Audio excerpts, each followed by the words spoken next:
السلام علیکم dear viewers, عزیز طبہ کرام، ہم بے شمار یہاں پہ نئے نسخہ جات شیئر کر چکے ہیں۔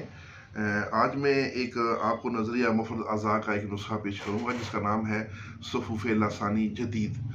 تو مزاج اس کا گرم تر ہے، اس کو گردی اعصابی ملین بھی کہا جاتا ہے۔ اس کے اجزا نوٹ فرما لیں۔ تو یہ دوست محمد صابر ملٹانی مرحوم کا یہ نسخہ ہے، اس میں صرف دانہ کا اضافہ کیا گیا ہے، تو اس لیے اس کو سفوف لاسانی جدید کہتے ہیں۔ اس میں سونف، ہلدی، ملٹھی اور دانہ ایک تولہ ہے اور ریوند خطائی 4 تولہ ہے۔ تو تمام اجزا کو باریک پیس کر لیں اور یکجان کر کے کھرل کریں تو یہ تیار ہے۔ مقدار خوراک اس کی 1 سے 2 گرام حسب ضرورت ہمراہ بدرکہ مناسب، دن میں 2 سے 3 دفعہ دیں۔ بعض امراض میں اس کے ساتھ کشتہ سنکھ 2 رتی شامل کرنے سے اس کی تاثیر 2 گنا ہو جاتی ہے۔ تو اس کے فوائد سن لیں، بڑے خاص فوائد ہیں اس کی، ایک دفعہ سنیں گے تو آپ بھی حیران ہو جائیں گے۔ ناک کا غدود بڑھ جانا، سائنوسائٹس، ناک کی ہڈی بڑھ جانا کی وجہ سے نزلہ، ریشہ، پرانا نزلہ، چھینکیں آنا، نیز بند نزلہ کو بھی یہ مفید ترین نسخہ ہے۔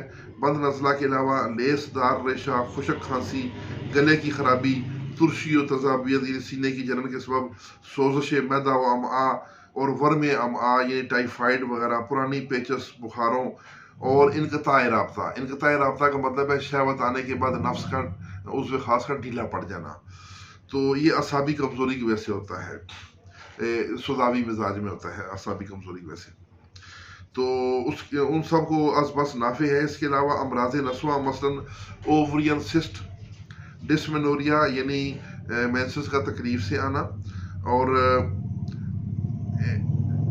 سوزش رحم، ورم رحم، انقلاب رحم کا مطلب ہے رحم کا الٹ جانا، یہ بہت تکلیف دہ مرض ہے، اور انبساط رحم یعنی رحم کا پھیل جانا، رحم کا ٹل جانا، اور ہارمونل ان بیلنس یعنی PCOS کا ایک مرض ہے، عورتوں کا بڑا مشہور مرض ہے۔ اس وقت دنیا کی تقریباً 60 سے 70% خواتین PCOS میں مبتلا ہیں، ان کے چہرے پہ بال نکل آتے ہیں، بدن موٹا ہو جاتا ہے، مینسز کم آتے ہیں اور رک کر اور تکلیف سے آتے ہیں، اور یہی مرض بگڑ کر پھر آخر میں بانجھ پن تک لے جاتا ہے خواتین کو، تو اس کے لیے بھی یہ بہت مفید ہے۔ اس کے علاوہ ذوف جگر کے تمام امراض میں بھروسہ کی دوا ہے۔ الغرض یہ ایک کثیر الفوائد دوا ہے اور سمجھدار طبیب اس سے کئی کام لے سکتا ہے۔ تو یہ نسخہ تقریباً ہمارے جو نظریہ جاننے والے دوست ہیں سب کے مطلب میں یہ تیار ہوتا ہے۔ اگر آپ کے پاس یہ تیار نہیں ہے تو آپ بھی بنا کے اپنے مطلب میں رکھیں، انشاءاللہ آپ کے مریضوں کو اس سے بہت فائدہ ہوگا۔